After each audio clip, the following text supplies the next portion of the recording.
What's going on, everybody? Welcome in to Blazers Uprise Live here on a Monday, kicking off the final week before the All-Star break. We will be going live Wednesday instead of Thursday once again, as Wednesday is the final game before the All-Star break. Tonight, the Blazers play the Milwaukee Bucks. We will discuss that game when we visit it in picks against the spread. And we have 9 games on tap for today for picks against the spread, so it's a pretty busy slate. And then we'll kind of wrap up the trade deadline. That'll be today's stream. Eric, how's it going, man? Pretty good. How about yourself? It's going good. I gotta turn down this light because I'm shining a little bit too much, in my opinion. I don't even know where the controls are for this light, but yeah, I definitely gotta turn it down. Anyway, let's look at the picks against the spread standings. Let's just hop into it while I fix this light, because I don't like how much I'm shining right now. All right, here are the picks against the spread standings. Eric, I will let you do the rundown for this if you want. Well, Torrey did not have a good day. He went 3-4, but it was good enough to beat Jackson's 2-5, so he reclaims a 1-game lead in the number 1 spot. Chat with a very good 5-2 to keep within striking distance. 9 games today, so that means 10 games in the standings could influence a lot of these standings. So, this is a good move for Chat going 5-2. Connor also went 5-2, so he not quite striking distance of the top spot, but not too far off if he has a couple of good days. Zach 2-5 kind of struggled, fell back below Connor again after overtaking him last stream or last picks against the spread. And then you got Trevin and me kind of jumbled down there, 6th and 7th, and Krish bringing up the rear like always. Yeah, Chat's only 7 games back, yeah. So Chat's making a bit of a run at it. Chat, Connor, Eric, you guys had a good day last Wednesday. Let's jump into the first game. We got Washington taking on Detroit, and Washington's a 4-point home favorite. All right, so in this one, the only person listed on the Pistons injury report is Frank Jackson is out. For the Wizards, they are without Beal, Kristaps Porzingis, and Daniel Gafford.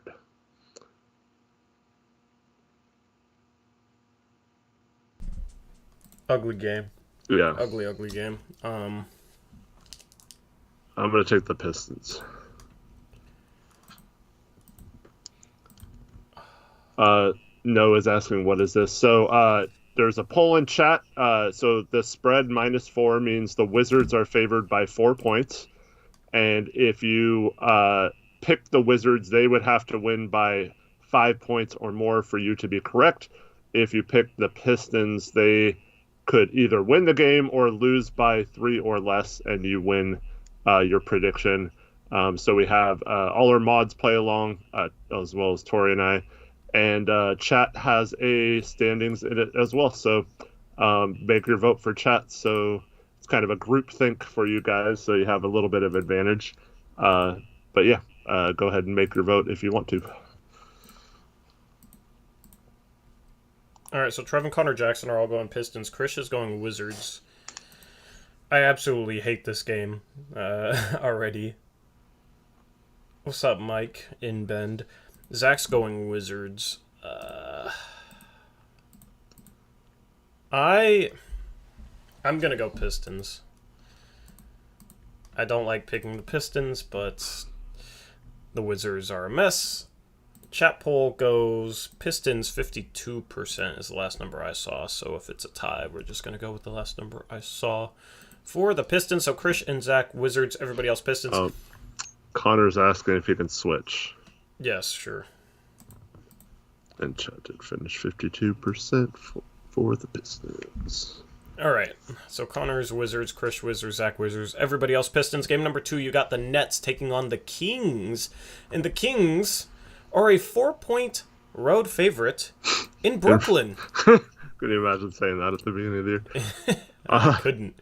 Well, the Kings are only without Terrence Davis. Actually, let me update the spread. The spread is Kings as 2-point favorites now, so I'm going to update that. Which I did update it, and it didn't update for even whatever better reason. If you like the Kings. But Terrence Davis is out for the Kings. It looks like everyone else is playing. The Nets are without Kevin Durant, Kyrie Irving because it's a home game, Joe Harris still, who had a setback in his injury recovery, and Ben Simmons. Okay, let me put in the chat poll. We'll get rolling. After the All-Star break, I'm going to add like quiet background music because we got a lot of dead air during picks against the spread, so some vibey background music would be fun. I am taking the Kings.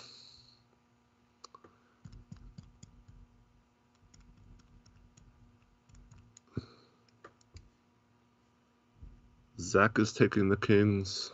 Krish is going Nets. All right, so you said Krish Nets, Zach Kings, you Kings? Yep. I'm going Kings as well.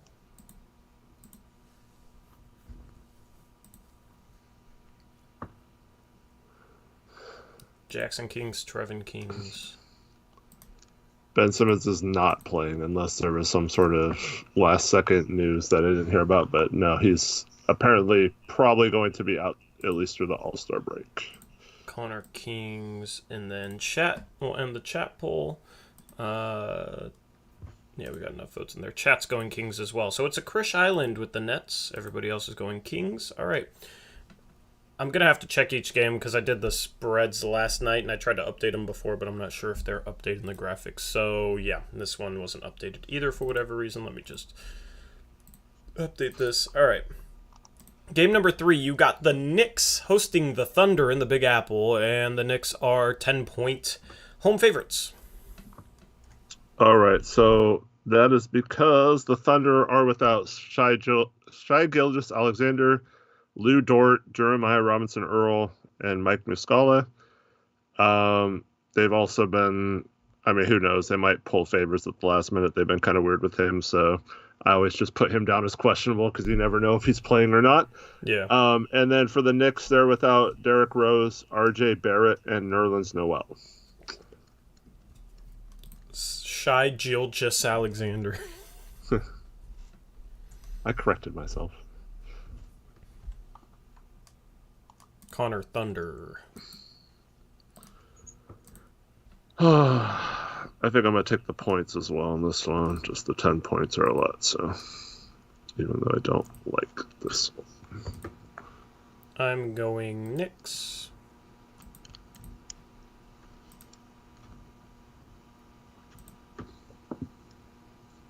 So once again, if you like the Knicks in this one, that means they have to win by 11 or more for your prediction to be right. Yeah, if they win by 10, it's just a push, which means it's just a tie. Trevin Knicks, Krish Thunder.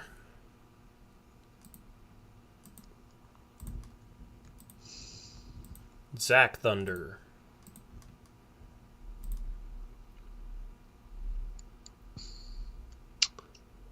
Jackson's last.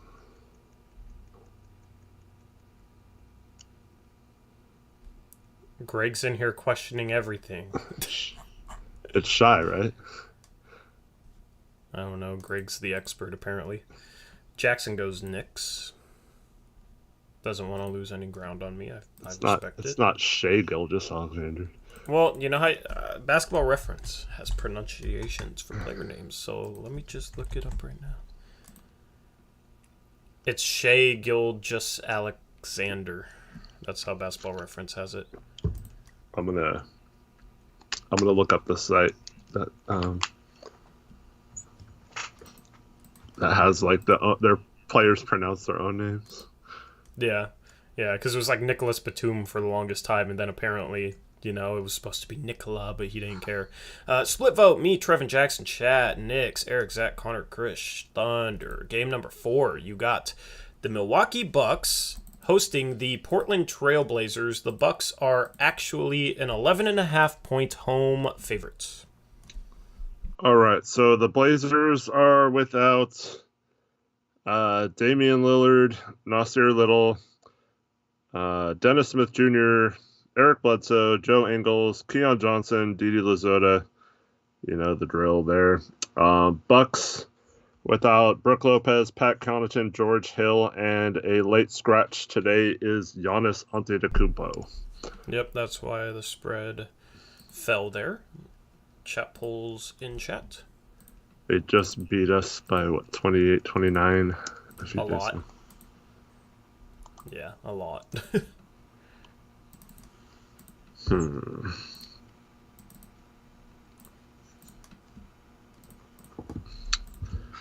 Screw it, I'm taking all the road teams today. Blazers for me. All right. We didn't have Winslow, though. Honestly, I'll save it for after picks. All right, so you went Blazers. Connor Blazers, Trevin Bucks. I'm going Bucks.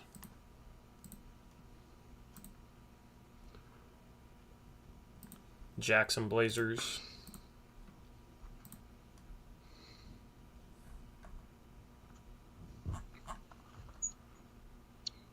Joe Hart.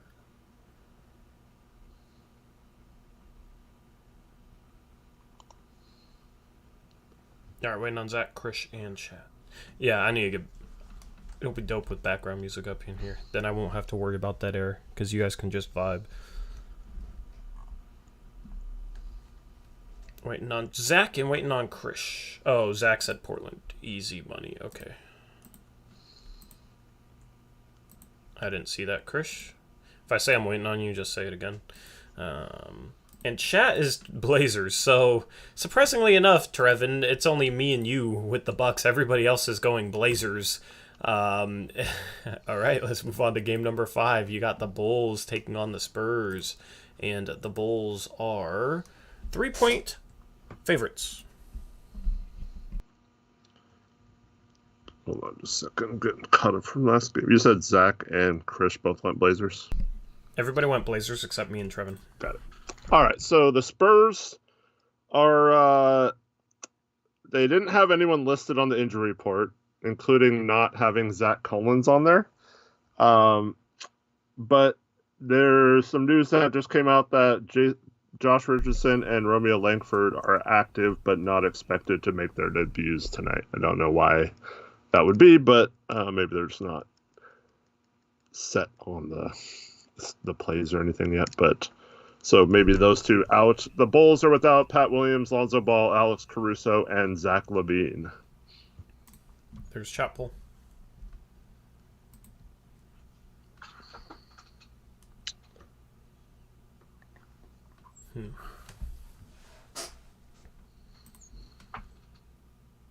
So the Bulls have DeRozan and Vucevic, and then Scrubs. Derek Jones Jr. is playing tonight, too. Is he? Oh, he's already back? Yeah. I thought he was supposed to be 6 to 8 weeks. Yeah, I don't know. Are you sure he's playing? Did yeah. you get... Nope, I did not get sacked on that one. You're not Joe Burrow? All right. Nope, I verified it at 2 different places. Zach, Chicago. Chris, Chicago.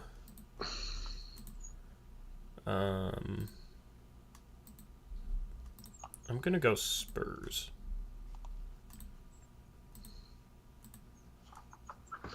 Spurs have been playing well lately. I'll probably regret this, but...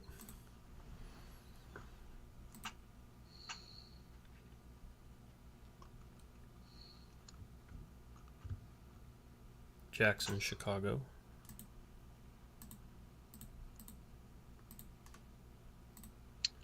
Connor can't trust the Spurs. All right, I assume you're going Chicago then.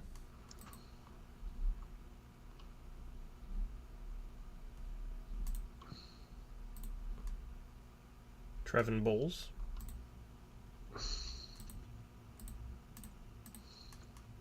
Who are you going with, Eric? I said Spurs right off the bat. Oh, did you? I mean, I'm sorry. Reading chat too, so. Yep. All right, and then chat's going Bulls, so it's just me and Eric this time going for the Spurs. Everybody else is going Bulls. Would you have picked the Spurs if you knew I voted for? I mean, your pick doesn't affect mine. I'm up top, so I just got to worry about my own logic because it's been working, especially after starting off horribly Anyway, game number 6 of 9. The Pelicans are hosting the Raptors. The Raptors are 3.5-point road favorites. All right, so the Raptors do not have a single player listed on their injury report, and the Pelicans are, of course, without Zion, Kira Lewis, and Larry Nance Jr.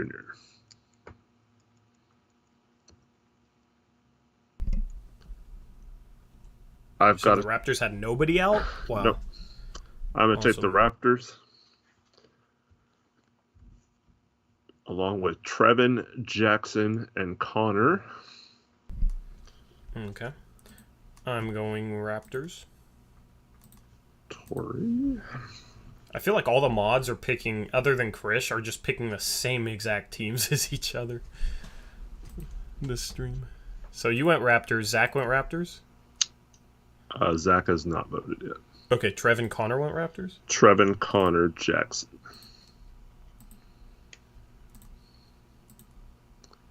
Wait, Dragic? What? Dragic isn't on the Raptors anymore. What are you talking about, Jackson? He got traded last week, so he wouldn't be on the injury report. Yeah, the Raptors have Thad Young now.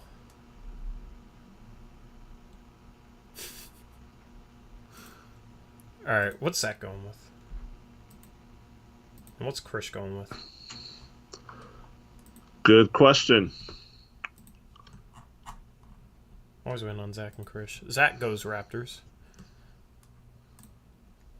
Zach's probably like 30 seconds behind and doesn't realize it. And needs to scrub forward. Mod solidarity. Alright, I'm going to end chat poll. Chat's Raptors. This might be their double down, Eric. I haven't been keeping track of percentages. 63 before this one was the highest. Krish Raptors. Hey, we got a clean sweep, which is very rare. Alright, game number 7. So this would be their double down then, I think, if 63 was the highest. So far. Yep. Denver is hosting the Orlando Magic, and Denver's an 11.5-point home favorite. All right, so the Magic are, of course, without Isaac and Fultz, and Bol, R.J. Hampton, and Mo Wagner. The Nuggets are without Jamal Murray, Michael Porter Jr., and then both Monte. Hello? About whether they're playing. You lagged out for the last like 5 to 6 seconds, so just restate whatever the end of that was. Did you get all the Magic? Yeah, I got the Magic. I just didn't get. I got the Jamal Murray and Michael Porter Jr. and then after that you lagged out. Monte Morris and Zeke Naji are both questionable, but since this is a 6 o'clock game, not sure yet if they're playing or not. Cool.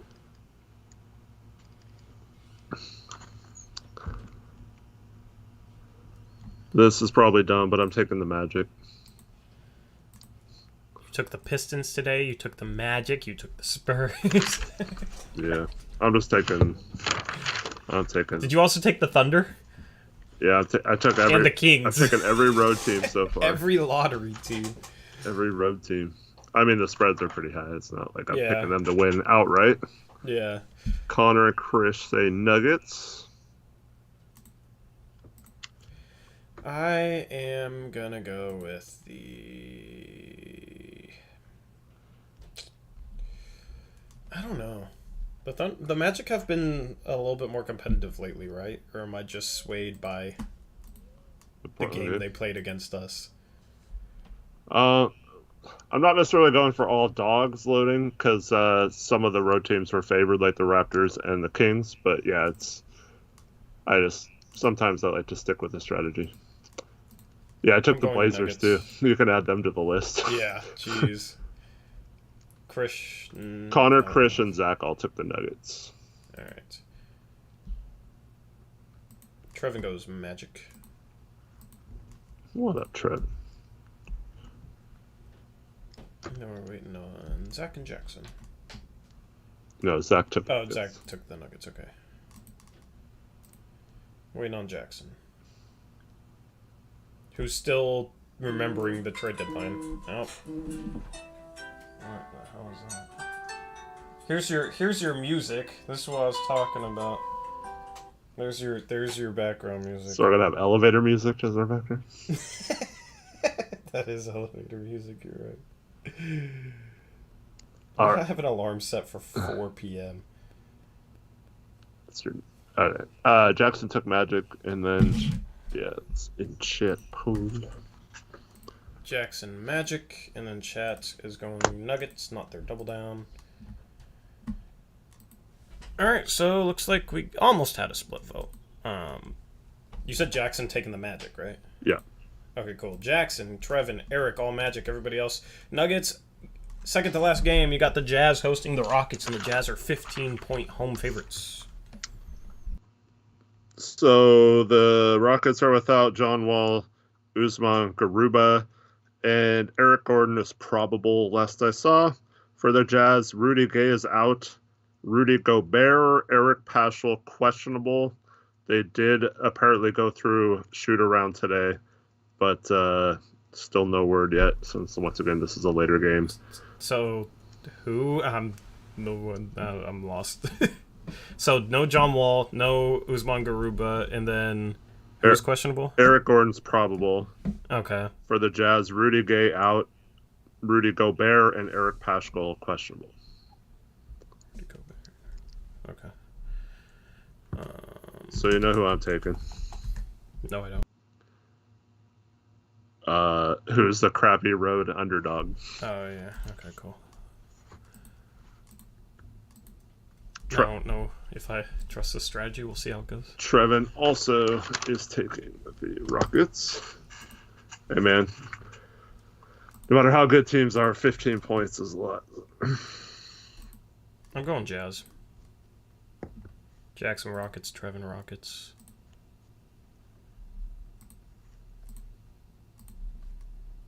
Tori and Connor are Jazz, along with Zach. Zach, Connor, Krish is always last. Jazz.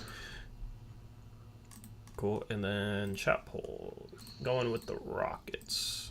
So we got a split vote. Oh, look at the pattern, Eric. Look at the beautiful, beautiful pattern. Me, Zach, Connor, Chris, Jazz, Eric, Trevin, Jackson, chat, Rockets. All right, last game. We got the Clippers hosting the Warriors. The Warriors are 6-point road favorites.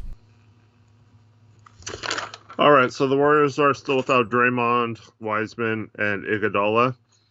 The Clippers are without Kawhi, Paul George, and Norman Powell now has a broken foot, unfortunately for him. And then Luke Kennard, questionable. The Warriors have been struggling lately.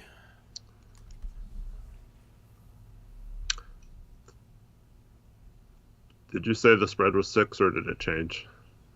I mean, it was 6 as of like an hour ago. I don't know if it's changed since. I thought you said something different, but... the spread is still 6. Okay, cool. Well, I'm taking the Warriors. All right, Eric's going Warriors. Trevin is also Warriors. Jackson Warriors, Zach Warriors. No, I'm going to take Warriors. Connor Clippers. Do you say Zach was Warriors? Yeah.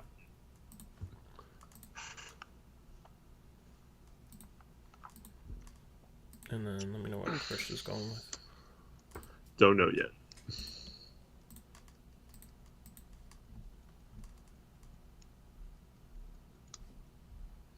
Chris is typing in group chat instead.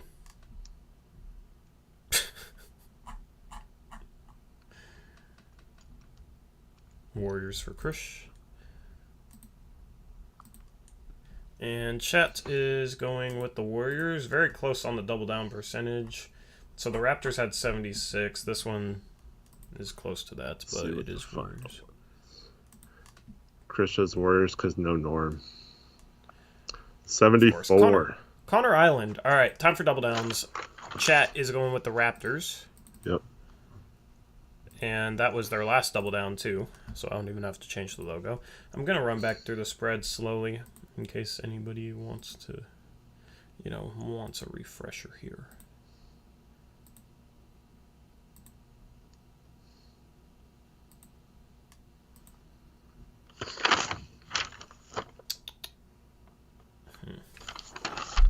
I'm going to take the Kings.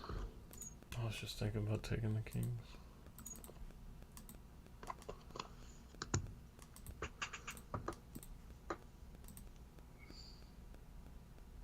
I'm also going to take the Kings.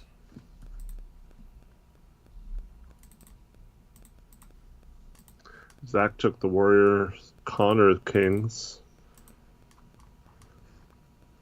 Chris Nets against the three of us. We have 9 games and half the double downs are on one of them. Jackson's going Toronto with Chat.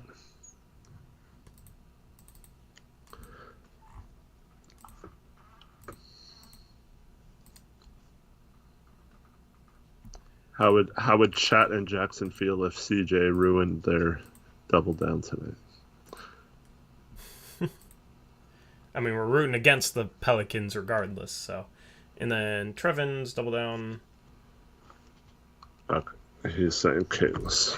All right, we got 4 people on the Kings despite being a 9-game slate. All right, well. I don't know if I feel more or less confident in my double down. Anyway. Well, double downs usually don't go well when we all do it. Facts. That's true. Anyway, those are the double downs. That's picks against the spread. Good luck to everyone. One last look at the standings in case you're late to join in. This is the standings as we head into today's slate of games. Lots of games on tap, so there might be some serious movement here. Anyway, so Eric, you're running this part of the stream. You said you have, I don't know. Eric's gonna, I mean, I'll participate, but Eric's going to kind of piece things together to wrap up the trade deadline. You said you had something planned for this, Eric. I don't know exactly what it is, so I'll just let you go. Well, we have had one stream. It was a post-game stream since after the trade deadline stream, and we haven't really talked about what Cronin said during his press conference, along with Chauncey and Hankins being there. And so I thought this would be a good time to kind of both talk about what happened behind the scenes and kind of wrap up everything that happened. But first, there was a donation. So if you want to read that off, Tori. Yep. Coleman Schleich, $10 dono, says, looking forward to watching the anti-tank missile drop 40 tonight and hand these holes an L. With, or, yeah. Some sign language. Anyway, thank you, Coleman, for the $10 dono. Yeah, thank you, Coleman. So going back to let's go back 2 weeks ago, right? The Blazers had not made a trade yet. So we're starting to now be able to piece together what happened at this trade deadline.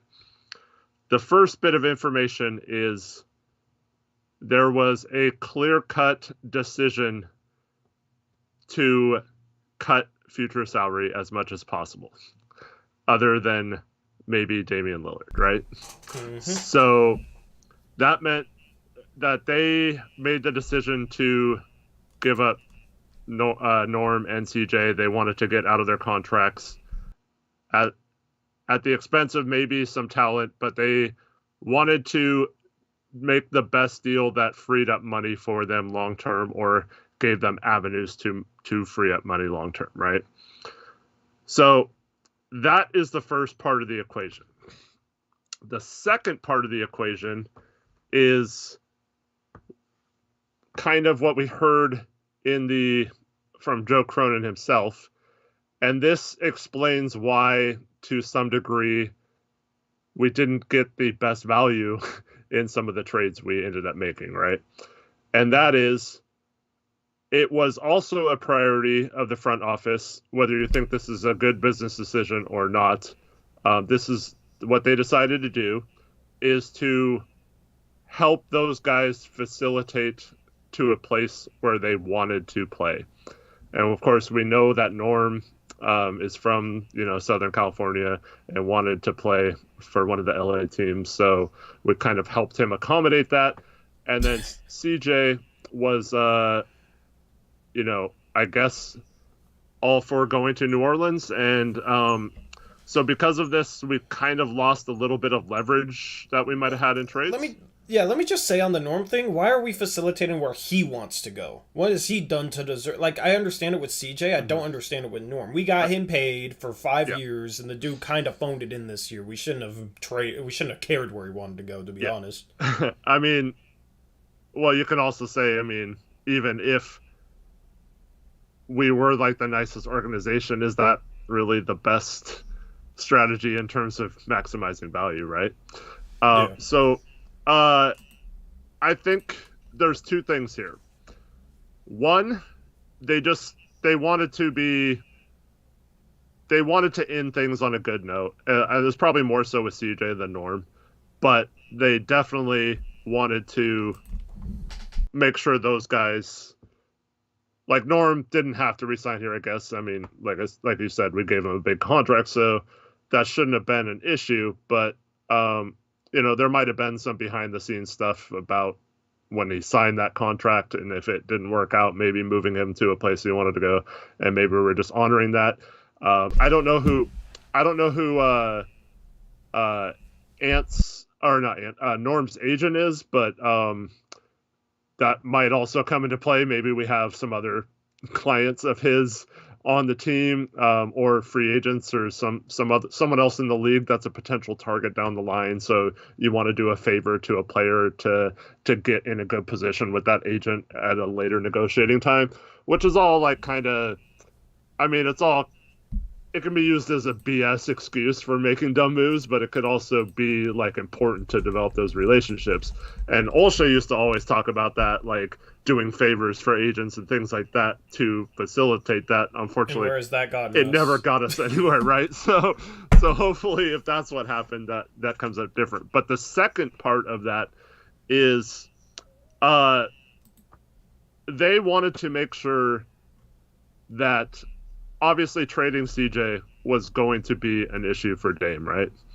Not necessarily to the point where he wouldn't allow it, but like it was going to be a sad day for Dame when we traded CJ, right? So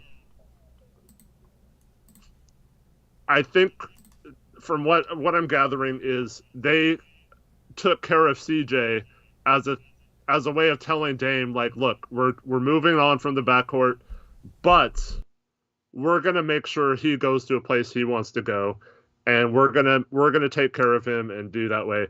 Now, like a lot of people will say that's great. Like that's really cool that they did that, whatever.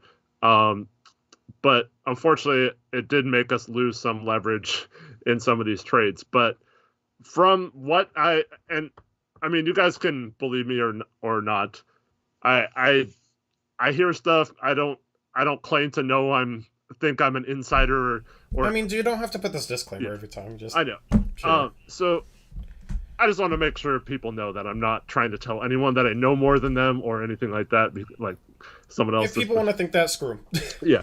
So I've heard that the first trade, the Norm and Rocco trade, was kind of out of left field, and the reason it was out of left field was because that was the trade was basically offered that morning and they had accepted it within a few hours, right? So that's and apparently a lot of people outside of like a tight inner circle between the ownership, Cronin, and maybe Billups, outside of that, they were all kind of shocked or like, what are we doing? Like, we never even talked about this trade, and all of a sudden it's like official. So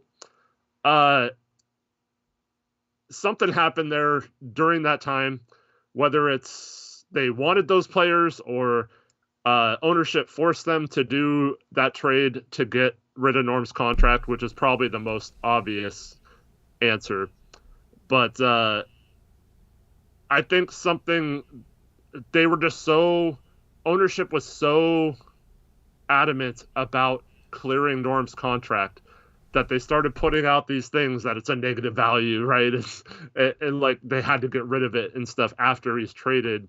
Like, so they're trying to brush it off like the trade didn't matter what we got back because of what we got out of it, the flexibility it created, right? So I think what happened there was it just created a situation where we got rid of Norm's contract, and then that freed us up to do the CJ thing. Now, in my opinion, that's completely backwards. Because this is the other part of the equation, is because we were trying to placate CJ's needs or what he wanted in a trade, it came out that we've been talking to New Orleans about CJ. Well, we've been talking to him about it for like over a year now, but most of that wasn't Cronin. But the last 2 weeks, so 2 weeks before he was traded, CJ knew it was a possibility. And Josh Hart says 2 days before Tuesday, so this would have been Sunday, that he was basically told by New Orleans that he was going to be traded. They were just working out the details of the trade or whatever. But like Josh Hart knew he was going to be a part of it when it happened. So when you piece that all together, it just doesn't make sense to me why we wouldn't have done the CJ trade first if we're talking about not having leverage with Norm's contract. It just still goes back to that for me. But I think this front office just got so short-sighted with trying to get off both CJ and Norm's contracts that they just couldn't grasp doing it. If they had an offer to get rid of it, they had a Bledsoe contract that maybe they thought it was going to be more valuable at the deadline than they did. But I think they just wanted to get off that money and clear up the books moving forward. I don't know if that's because of a sale. That's the most likely logical conclusion to that, is that Jody's preparing this team for a sale and doesn't want a lot of long-term money on the books. I don't know why that really matters, as we've detailed before, but that's the only thing I can think of as to why we made such short-sighted moves despite seemingly being in a position where we could have gotten more value for both of them. Yeah, I mean, that trade's an L. It seems like they value Keon Johnson way too much. It seems like they value Justice Winslow too much. Well, this is the second part of it. So I think Keon Johnson, it was not, I mean, you and I were both hoping that he was traded for because he's like another team wanted him and he was going to be an asset we flipped or whatever. And I don't know if that's necessarily the case. I think we actually like Keon Johnson. And the other problem is I can definitely see a case where Billups goes from guys like Rocco, who underperformed, Norm, who underperformed, and then he gets guys in here like Bledsoe, Winslow, Keon Johnson, who play hard and play the way he wants them to play. And I'm just hoping this doesn't lead to Billups kind of accepting lesser players because they play hard and they play defense versus players that he might not feel like he can get to but have a higher ceiling, if that makes sense. See, yeah, the problem that I see with this team right now is they're all, which this stuff matters, I'm not trying to say it doesn't, but they're all about balancing the roster, which doesn't really make sense because of all the guards they have, right? But then it's also about getting guys that fit Chauncey's style of play, right? Roster balance and getting guys that fit your coach are important, but talent is also important. And it's almost like because, roster balance was an issue and guys didn't fit Chauncey, those have become such priorities that all of a sudden talent is not enough of a priority. You're not going to... This roster with Dame has no chance in the first round. They're getting swept in the first round, right? Like with Dame and Nas next year, if this is the lineup, even if you add a lottery pick, I still think they lose in 4 or 5 games in the first round because they just don't have enough talent. They don't have enough offensive talent, right? They'll be better defensively, but you're looking at probably around league average team defensively and offensively. And people want to say, oh, Dame and Ant can carry the offense, but I don't think that they can carry it enough where they're going to be a top 5 or 10 offense if they have Justice Winslow on the court, if they're playing minutes with Eric Bledsoe, if Keon Johnson gets some minutes. Nas isn't a consistent shooter yet, right? And who knows what the front court's going to look like. So that's kind of my problem right now with the way it seems like they're going is it seems like they are under prioritizing talent. Now, we'll see this offseason, but if it was truly a trade where they really value Justice Winslow, that makes me nervous because while he knows how to play and while he's a good defensive player, he's just not a guy that would be in the rotation on a Golden State or on a Phoenix or on a maybe Milwaukee because they have a kind of a questionable bench, but he would play sparingly. And he only played 12 minutes a game for the Clippers, right? And that was a Clippers team that's a borderline playoff team with depth issues. So I don't want it to be a situation where we had a little bit more success than we thought to end the season. This roster is good enough. We just need to, try and get a lottery pick and maybe make one trade, and we're good to go next season. We're good. We're ready to make a run. That's kind of what I'm worried about with this team. I for that reason, if that's truly the case, I kind of hope we get blown out like the next 5 games, so we realize, we're not a talented enough team. Right. Well, the only thing I'll say to that, not having the talent is, I agree with you next year, but if let's say we kept both draft picks and the New Orleans one conveys, I mean, we'd have a huge ceiling if those 2 picks panned out. That's maybe how we get the talent, and then you fill in the roster with the cap space flexibility or whatever. But that's the only thing is it might not be next year championship contender, but if we hit on both draft picks, they could definitely luck into a team that is talented enough to do that. Yeah, but I don't know. I have a hard time seeing that be contention level unless we go out and get another guy. And I have a hard time seeing it be contention level if we're keeping Eric Bledsoe next year and playing him, if we're playing Keon Johnson minutes. Like, I don't really understand what the goal is. If they wanted all the guys that they got at the deadline, it's like right now we have 4 6'3" guards with Dame, Simons, Bledsoe, and Keon Johnson. Then we have 3 6'5" wings. And Nas has a long wingspan, so he can play the 3 and play some 4. But like we got 3, adequate sized wings with Nas, with Justice Winslow, with Josh Hart. They're all 6'5". We need good players that are bigger, 6'8", 6'9". We have nobody in that mold right now, Eric. Like Watford, I guess, but he's more of a big. We need a forward that's able to play on the perimeter, defend on the perimeter, that's like 6'8", 6'9", has some size. That's what this team is missing. And I almost feel like if the better they play to end the season, the more Chauncey might sit there and Cronin might sit there saying, Justice Winslow can be our 4. Or Justice Winslow can be that guy. He can defend, 4 positions, which I'm not necessarily saying he can't, but if you're really trying to win at the highest level, you need forwards like that. I mean, look at Phoenix with Jay Crowder, with Cam Johnson, with Mikal Bridges. Look at, Milwaukee has Giannis in that mold, and he's just a freak. Look at Golden State. They got Draymond, who's undersized, but he's 6'7", right? And they got Otto Porter Jr., They got guys like that. You can't compete without having 1 or 2 Klay guys. Thompson's always been. Yeah, Klay Thompson's 6'6", right? So that's the thing is you can't win unless you have at least 1 or 2 guys that you can rely on that have more size than Nas, Hart, and Justice Winslow do. But that's what I'm saying. The draft pick, if we get into the top 3 and get Chet or Jabari or Banchero, You can't bank on that, though. No, I know. I'm saying that's the only way I see that strategy working is if one of those 3 guys becomes, a near all-star level player.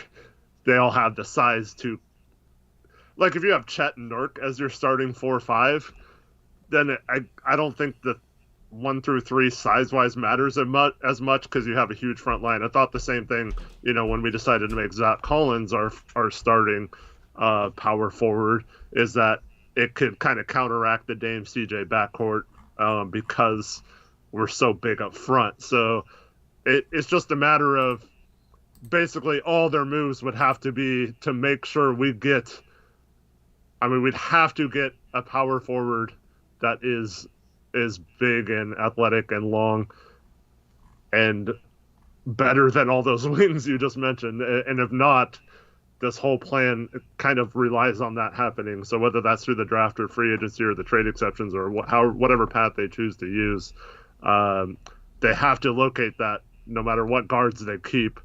I just hope they can do it. My problem is it seems to me the whole cap flexibility, cleaning the cap up and all that kind of stuff, that's all just, well, it looks good on paper, right? Because, we don't have a lot of commitment down the road outside of our franchise player, but my problem is, if you like Hart, if you like Winslow, if you like Bledsoe, bye cap space. You don't have any, right? So if you keep all those guys, cap space isn't going to be there. So you're back to the trade exceptions, and then you have hopefully 2 lottery picks. But if the New Orleans pick doesn't convey, we have nothing to attach really to those trade exceptions to get someone good. So we're basically only relying on someone who a team's trying to clear for cap space reasons or whatever. So it's going to be very hard, in my opinion, to use those properly if things don't work out. And we keep all those guys. So yeah, I don't like that strategy at all, and I don't like counting on it. But at the same time, it didn't make sense to trade for Hart and then to not move him again if we're not going to keep him this summer. And I think he's a really good rotational piece moving forward, so I'm happy with that. I think it doesn't make sense to not trade Nurk if we're going to let him walk this summer either, so I'm happy that we didn't go that process and lose him for nothing maybe. I think when we're talking about cap space, I just think we don't have any because we're going to retain Nurk most likely, and we're going to probably keep Winslow and some of those guys and Hart, and that takes away most of that flexibility that we thought we were going to have. But then on top of all that, this is the problem when you trade guys like Norm and CJ for nothing or try to clear cap space and then don't end up with cap space. Then next summer, we're stuck back in the same problem we had before where if someone becomes available, this is why Olshey, this is something that's never talked about in 2016 because it was so so hindsight based that all these people were overpaid, right?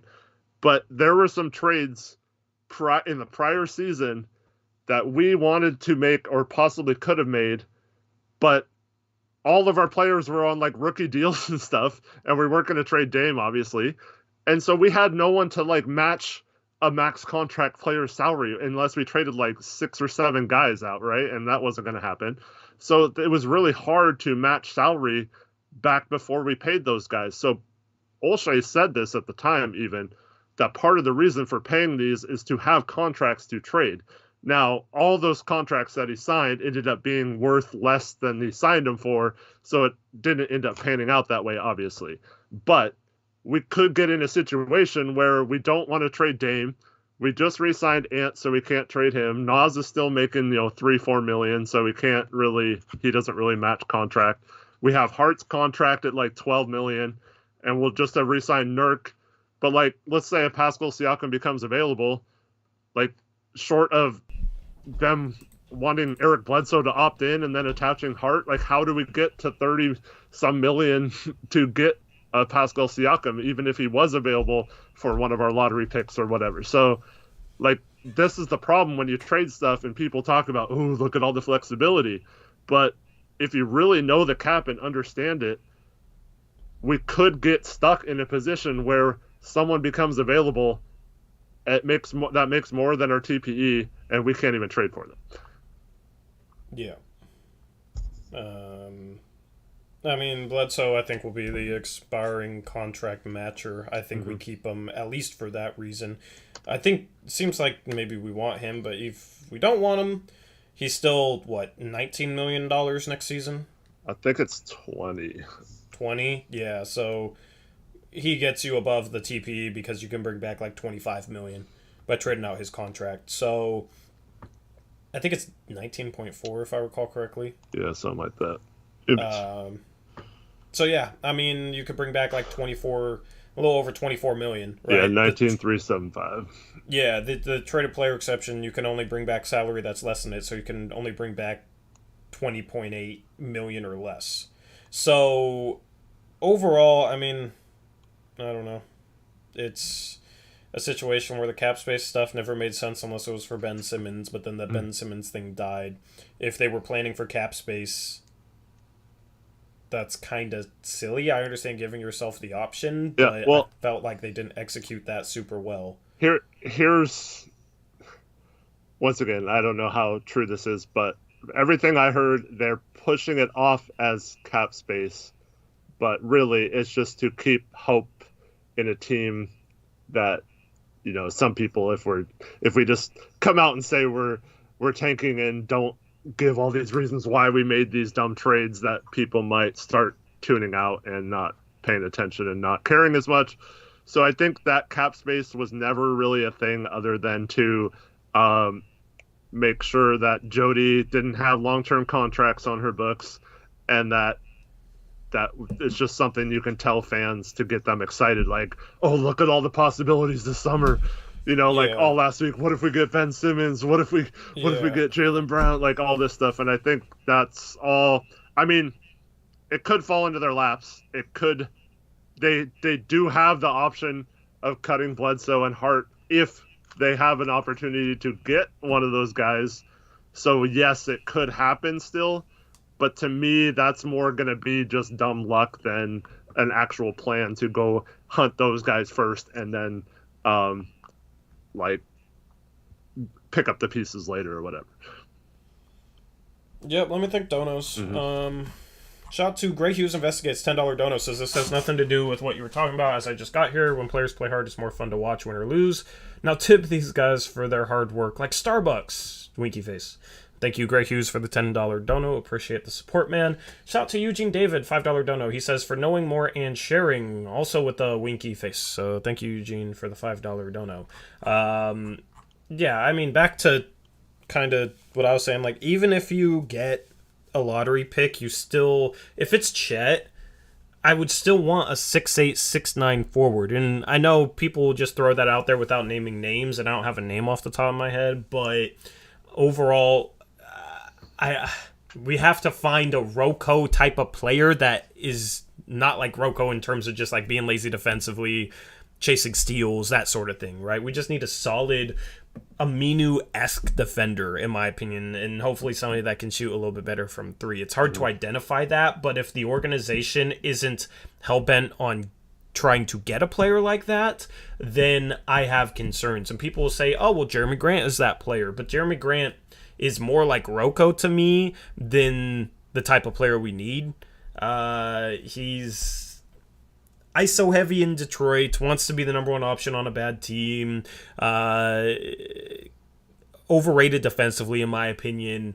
So, and also take up a lot of assets to go out and get a guy like that. So this front office needs to identify a couple of guys that are, 6'7", 6'8", 6'9", forwards that can hopefully shoot and play some defense. A Jay Crowder type, a Mikal Bridges type would be phenomenal, but obviously we're not going to get that caliber of a guy. Just somebody in that mold.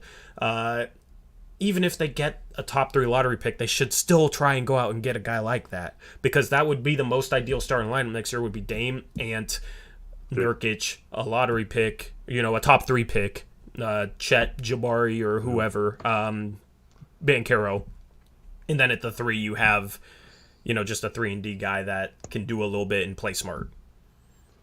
Yeah. Well, Jay Crowder's 6'6", just to... I mean, he's taller than Hart, Nas, and... I'm just kidding. He's taller than all those guys. So. Yeah. Yep.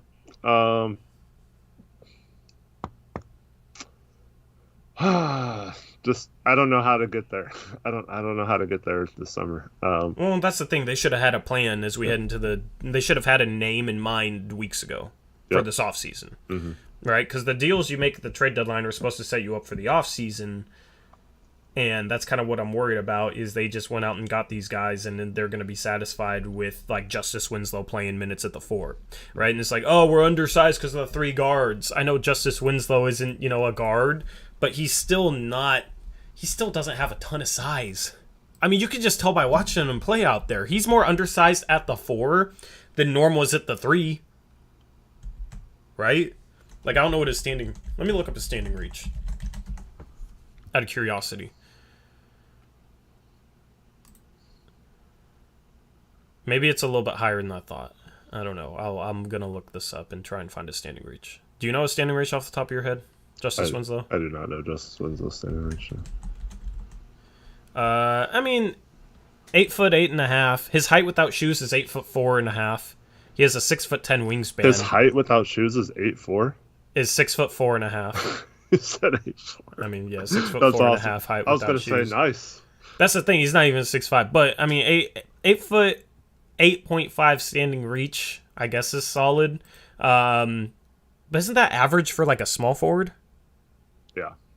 Yeah.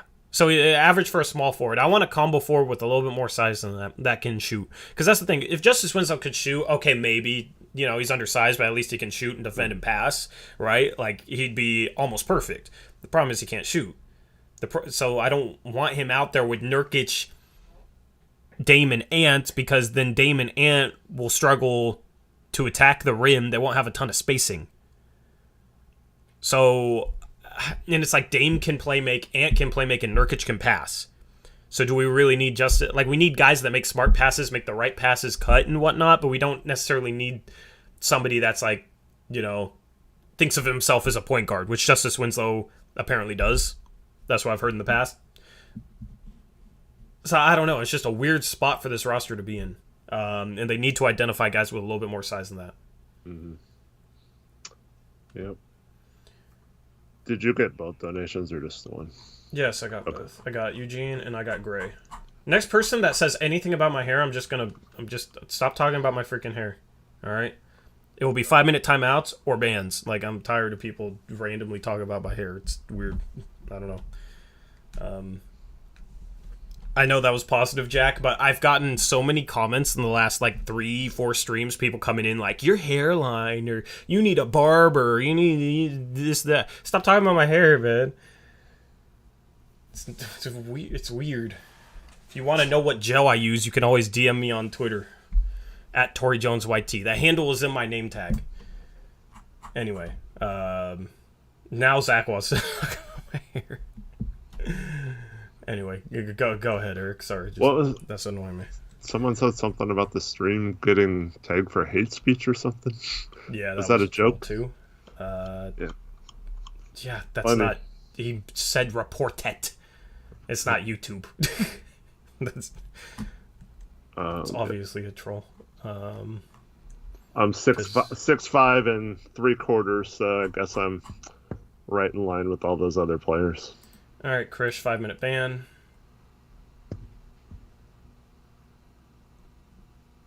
Anyway, what else did you have to say, Eric? Yeah,